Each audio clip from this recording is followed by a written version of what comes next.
আব্বা আমার দাড়ি বুঝ কদিন উঠবে? এই সময় কথা কইস না, আর সময় হলে ঠিকই উঠবে। এই কে ব্যস্ত আছি, চলে আসো। বাবা কিছু ভিক্ষা দাও, দুদিন ধরে কিছু খাইনি। নাইম, যদি 500 টাকা আছে ফকিরক দে তো। পারবো না আমি, তুমি যা দাও। তোকে দিয়ে কি হবে রে? তুই ফকিরক ভিক্ষা দেওয়ার পারবো না? তো সব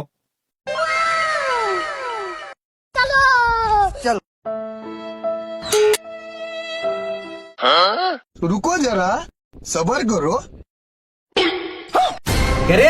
রেজার কে নিল? নিশ্চয় তুই বদমাইশের কাম। এই দরজা খোল, দরজা খোল।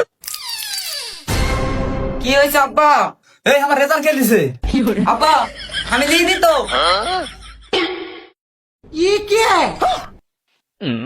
কে রে? তে লিস্ট নিতে বল নাকি? আরে দাদা বাপের রেজার বাল কাটা।